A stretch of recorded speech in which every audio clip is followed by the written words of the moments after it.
Welcome to the Register's Report. My name is John Buckley. I'm the Register of Deeds of Plymouth County.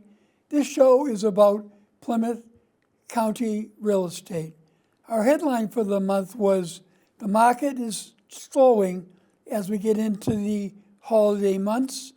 We're going to talk about the improvements in deeds and mortgages. In the second segment of the show, I have a great realtor, Bill Callahan of Callahan Realty Group, Keller Williams, talk about the current and projected real estate market in January, as well as some of our great county and colony history. Let's go right to the numbers. So you're going to see a bar chart of deeds come up. As you can see, the deeds dropped a little bit in November from October. We're still ahead of last year by 4%. And year to date, we're down 1%. But the marketplace is getting a little stronger. The next image you're going to see is a listing of sales of property, deeds and unit seeds, meaning condos, for all the 27 communities of Plymouth County. Plymouth and Brockton have the highest number of sales. Every community has had activity. Mortgages have gone up over the past year.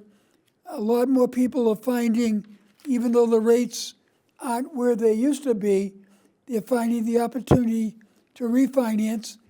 We had 1,134 mortgages recorded in November, less than the 1,341 in October, up 10% over last year. And our average sale price continues to go up. It is now across a very diverse Plymouth County, $665,413, although many communities have higher sales and some have lower. That is the average sale price. And we've tracked foreclosure deeds since the meltdown of 2008. They're still very low historically. There are only 12 foreclosure deeds in November, same as 13 in October. We're down about 3% year to date, but during COVID, there was a moratorium, and lenders really have not ramped up that process as of late. In terms of deeds, you will see a little bump over months in terms of the foreclosure notices. 33 notices in November, less than the 43 in October, and but they're up 7% year to date, something we really have to watch closely. And you'll see a listing of foreclosure deeds and foreclosure notices for every community. A foreclosure deed is when a lender has taken back a property for failure to pay usually, and it has to do many times with health issues, job issues, and orders of notice are the first document we see at the registry that shows someone's in trouble. If you're having difficulty paying your mortgage, don't wait. Reach out to a federal housing counselor like NeighborWorks of the South Shore, and they can possibly help you modify your loan. In the next segment of the show, I'm going to have a great realtor, William Callahan, talk about the current real estate market and what's expected to be happening next month in January. But I want people to be aware that we have a free property fraud alert. You go to our website, go under resources, enter your email, and anything recorded against your name, you will get an email. And a lot of people are concerned hearing all these stories about property fraud. It doesn't happen very often. Unfortunately, usually it's within the family. But for you to be well prepared, it's free, and I advise you to sign up for it. We have a huge increase in electronic recording over the years. Not many people do a printed document submitted to the registry. Most of them come through the law offices of the mortgage company right over the internet. So we'll see you in the next segment with Bill Callahan.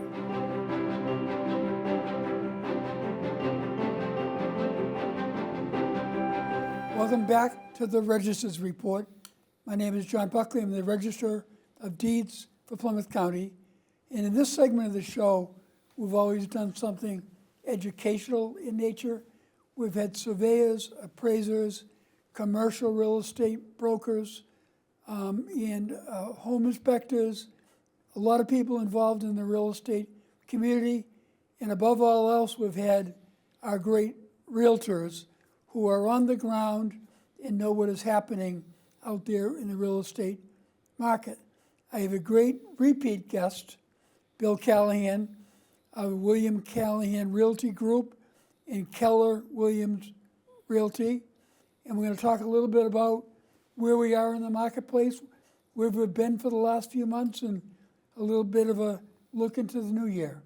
This show is being taped in December, so my numbers will be of November. We're going to have an idea of what we're going to be facing in January, but it's a funny time in the real estate market. Yeah, it is. It is. Okay, I'll give you my, I have this quick Market One sheet. It's called the Market One sheet. Okay. And this came from the the Massachusetts Association of Realtors. So this is through October. I have November too, but it's kind of the same trend. So sales was, for the month of October, was 3,600 as opposed to 3,300 a year ago. Inventory, as of the end of October, 6,600 as opposed to 6,700 a year ago. New listings were slightly up. So we're seeing, and I do have some numbers for November, sales are slightly ahead of, in 24, ahead of 23. And the big question my daughter Rita asked me the other day, because she's now moved off and she's renting in Providence, and she might start looking around in Rhode Island and Providence. And I've made this comment to you many times. I said that the market is changing. The days on market has increased. Prices are still creeping up, which is not the best news.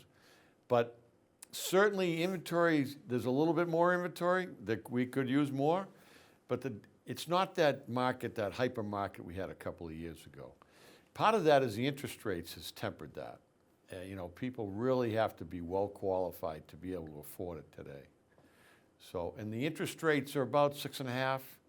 The Fed, the Fed may reduce it, but we had a meeting last week, our sales meeting, and the gentleman from MEP, the loan officer, came in and said, don't expect things to don't expect the mortgage rates to start dropping to 5 or 4. That's not going to happen. So that's the outlook really going into the new year.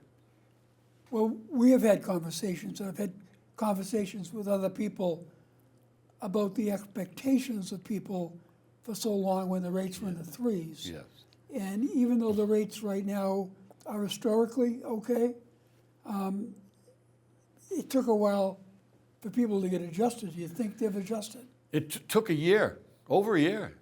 And as our discussion last week in our sales meeting, yes, everybody felt that the people have adjusted. Now we're at 6.5. I don't think it's going to stay there. I think we're going to be around, and it's going to be like this. It's going to be volatile, is what he said. It's going to go up a little bit, down a little bit, and it's not going to be following the Fed, what the Fed does. It's more the 10-year treasuries. So if we get to 5.7, that's kind of not a bad landing place.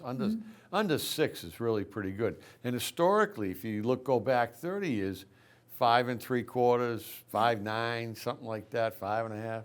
That's where it's really landed. So we've said, since it kind of slowed down, that the high prices, high interest rates, and low inventory were the 3 barriers. Correct. You're seeing them get better from your perspective? Well, certainly the prices, it's really not gone in favor of the first-time buyers or buyers in general, but it's moderated. It's not that, just put it out there and add 10 or 20%. In fact, what we're finding that because now days on market has increased, if you price it unrealistically, people are patient. They're not just saying, I'll make an offer. They're going to wait. And I just had to do it. I had to do it with a property in, two properties, one in Hull and another one in Raynham recently, where I had to do price reductions to get interest. So you've seen the days of the bidding wars come to an end? Kind of, yeah. Yeah. Yeah. Now you might get, somebody that, you get 2 or 3 offers at the same time, but Right. 10 or 15 offers, I done. remember those days. All over, yeah. Wow, that's great. So what is going to drive us into the next year? We're a couple weeks away from 2025? 2025, I think, all the economic signs, inflation is moderated, the job reports are good. I think we go into, people are working, people have some money. So going into the new year, I'm hoping that, there's kind of a surge of, usually January, second week, we start seeing more product, more listings. And I think we're going to be selling houses. It's going to be harder. Agents will have to work harder. I had an agent call me today, tell me an open house next weekend, Saturday and Sunday. I haven't had a call like that in a couple of years. Yeah. Right? An agent from Braintree. Hey, got an open house Saturday and Sunday. Why don't you come on by? That's pretty good. That's good. That is good. We got to go to work again. Yeah, that's good news. So let's talk about, we always do, the difficulties for first-time home buyers. I once had one of your daughters on my show who had recently become a first-time home buyer. Yeah. And that was kind of fascinating to hear it from a younger person who went through the process. And that's the message all the time, is to don't give up, don't quit on it. I'll never buy a house. Everybody's going to be able to buy a house sooner or later, someplace, somewhere in the market, or a condo, And a lot of people have used a condo to get into the market. I did when I was a young man living in Texas. I had a 1-bedroom condo, and I made a little money on that and reinvested it. So I would never quit and we say this all the time, get yourself pre-qualified, pre-approved, and if you're not ready to buy today, find out over the next 6 or 7 months, what do I have to do to be approved? Credit is a big issue. Credit is the big issue. So let's talk about, we've done this before, marketplace change. What would your best advice be to someone watching this show looking to get into the housing market? Study the market. If you and all the young generation, they're all on Zillow, and they know a lot about the real estate market. Totally when you and I was years ago, young guys, you couldn't find anything else. All You have to secret, go to look at a book. right? You had to go find it. It wasn't easy to find. Right. So they're all on Zillow. So study certain areas. Like my daughter, when she was looking, she did search the Cape Cod, search the South Shore. So and you can make it as wide area or narrow as you want, but know the house, know what it sells for. Like Rita's in a 3-family now, so she needs to study what do 3 families go for, what are they selling for, in a particular neighborhood, what's the condition. So that's my recommendation. Get to be kind of an expert in real estate. Know the market. If you want to talk to a realtor, and just they can be a friend, just like a banker.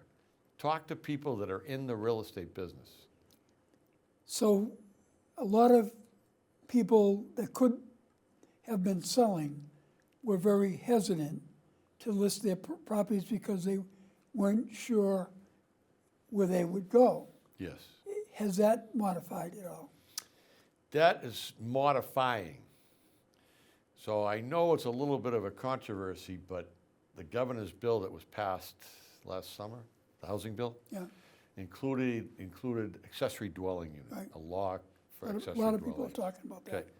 John, it's the biggest thing going right now. Every city in town. And I went to my building inspector 2 days after I heard about it, and he said, I've already got a half a dozen calls. Now, those guys don't particularly like it. It's a little more work for them. But it's here and it's going to stay here. And it's probably by February 2nd, it's a little muddy right now, but towns are supposed to have it up and running, all their criteria for what you need to do to establish an accessory dwelling unit on a primary residence, attached or detached. Yeah, there's a lot of variety, options to it. There's a Basements, lot of separate variety. buildings. you know, Correct. and does not have to be a family member anymore. Does not have to be a family member. And that's bothering some people. But here's my message to the people that are upset with this, and my message to some of my own neighbors in Bridgewater that are upset. We have zoning laws, and zoning laws protect value. That's the reason you have a zoning law. So our zoning enforcement officer, who's a building inspector, has to enforce them. And so, you know what? He may get some crazy calls. That's the job. Enforce the zoning laws. I think every building inspector ought to keep track of what each community has done. When I was at the Brockton Housing Partnership meeting online, I suggested that, and they agreed that they would track them. And I think that's good that every community understands what is actually going, not just talk, which ones are getting permitted. That's a great idea. Yeah. You know, because it's going to be a little crazy in the beginning, but it'll shake itself out. Right. And people, the public, will better understand what the true meaning of it is. Like, he used an example to me. Somebody they called up and had a shed in the backyard, wanted to make accessory dwelling. Well, that's not going to happen. Yeah, right. Right? It could be, you know, a garage conversion to an accessory attached dwelling. Has to have the proper exits and, you know, two egresses. And right? sewer or septic. you know? And sewer or septic. So in Bridgewater, for instance, we have sewer. So we would have to either be able to have the capacity in our present septic system, Yeah. or have another second septic system. You have power on the street, you have town water. So those are the issues that that'll all shake out now. And then the side setbacks and where you Right. can put it and all that. In a lot of our communities south of Brockton have a lot of land, but they may not be able to accommodate septic. Yes. Like in Lakeville, you have 80,000, I think it's 80,000 square feet. Yeah, But you have a well and a septic on the same property. right. So now that, you know, it's going to have to work. So you're going to have an engineer there. You're going to have a general contractor and a building permit. One comment before we get off this. The size is limited in the governor's bill. So it's half of the gross living area or 900 square feet, whichever is less. So my house is 2,400 square feet, half is 12. I can only build 900 square foot, okay? Right. A lot of people are looking at it for family members. I talked to somebody the other day that they want to move into it themselves, and their son will buy their home. Yes. And the normal cycle that we've seen for 100 years, that got kind of thrown off as of late. And you know, there's another aspect to that. So now you're talking about future care of an aging Right. elderly parent. Right. And if you live in an apartment in the same house or right behind them, now you have a son or daughter in the house, hopefully a son-in-law and daughter-in-laws that say, I like him, he's okay, you know. Yeah, he can. But you follow what I'm saying. There's Sure. that care of an aging parent. So whenever you're here, I always ask you about the Realtors Code of Ethics. I know you've been a big promoter of the difference between just real estate activity and a realtor over the years. Do you want to just touch on that for our viewers? So yes, we have real estate licensees, we have realtors. So I'm wearing the realtor pin, and I belong to the largest trade association in the United States, National Association of Realtors. I'm a member of the Mass Association of Realtors in my local Realtors of Southeastern Mass. And we required every 2 years to take our Code of Ethics update. You have to take it again every 2 years. I just checked in last week, I'm okay. And that's really our guiding light of how we are to work in our trade, in our business. And just like any business, there's a few people that don't really pay attention to those types of rules. You know, treat another realtor with respect. Right. And I can imagine with a lot of changes going on, the training aspect of it that you guys bring to it is pretty important. So we had a lawsuit, and there's a ton of changes that are present in the market now, and I've already found some people that don't have a clue. Some agents are clueless as to what the changes are. Every buyer now has to have a specific buyer contract. If I'm working with a buyer, I have to have a contract by law now. And if you don't, you're out of luck. And how I get paid, have to get paid through my client, the buyer. The seller can offer compensation, but is not required to offer compensation. It's a new world out there. Yeah, that'll shake things up a little bit. Going to shake it up big time. Well, do you want to wish your clients, our viewers, and all your friends a good holiday season? Real quick, I do, but I want everybody to pay attention to the Mass Save. If you're going to be doing anything in a new house or buying, upgrading a house, contact Mass Save for the new rules, because the energy efficiency is becoming a real part of our daily lives now. And I want to wish everybody a very healthy, happy New Year, and a Merry Christmas and a healthy, happy New Year. You too. Always good to have you on.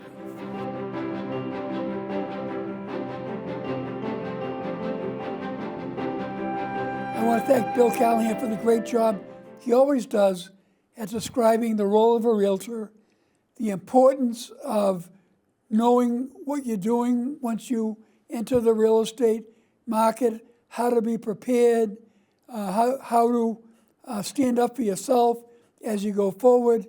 And Bill has always been generous enough to come on this show and talk about what he advises people to do to be prepared.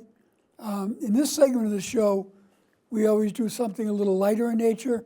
We talk about some of our county and colony history, and particularly here in December, we talk about a couple of our notable land records related to the holidays.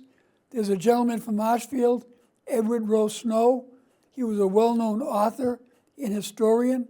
He wrote a lot of stories about shipwrecks, pirates, and buccaneers, but he was probably most famous for carrying on the tradition of the flying Santa. Every Christmas, people would pilot planes and drop off wrapped gifts to the lighthouse keepers who were inaccessible during the cold winter months because the water around the islands was so choppy, and he participated in that in a great way. But he was also a dedicated preservationist of the Boston Harbor Islands, and many people credit him with saving Fort Warren in the 50s. There's a plaque dedicated to him if you ever go out to George's Island to look at his preservation.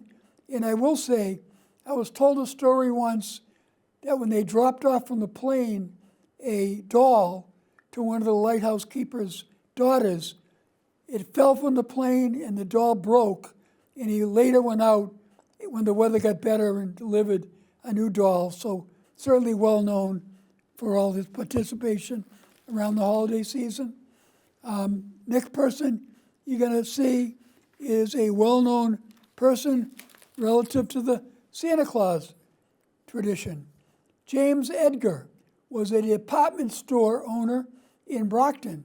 He was a native of Edinburgh, Scotland, and he would, in his store, have different displays and ways to bring people into the store. He had someone dress up as George Washington, clowns, sea captains. But there was one Christmas after one of the famous cartoonists, Thomas Nast, drove a picture of a very jolly, happy Santa Claus, and he decided to dress up as Santa Claus, and people came from all over New England to go to his store. And that began the tradition of a department store Santa Claus. Many people remember Santa Claus from Macy's, but it began at Edgar's department store on Main Street in Brockton, and James Edgar should be recognized for that. And last but not least on our county records is a fellow Reginald Fessenden. He owned a broadcast tower in Brant Rock, the Brant Rock section of Marshfield, and on Christmas Eve in 1906, he broadcasted the first two-way radio broadcast between Brant Rock and Scotland. Later, on that same Christmas Eve, on property owned by Olive Blackman, he sent out a broadcast of Silent Night, which could be heard as far away as on ships in the Caribbean. The tower was dismantled. There still is a plaque on where the tower stood, and his achievements have been recognized by the county, our nation, and the town of Marshfield. So last but not least, we have done a Plymouth County record ever since the Plymouth 400 celebration, and this one is a little delayed as far as holidays goes, but the colonists did not recognize Christmas. They were a very strict society, but there was a decision by the colonial court in 1868, because of the goodness of God and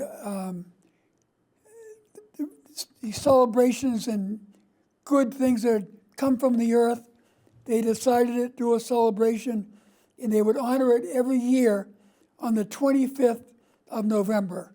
So although the first, what we call the first Thanksgiving, came after the first year of the harvest, this particular one is embedded into the records of Plymouth Colony, and forevermore is a celebration of Thanksgiving.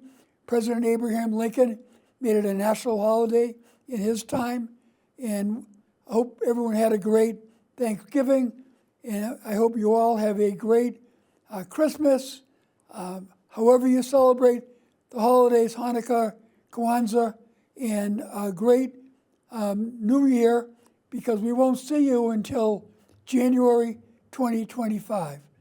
And thank you all for watching.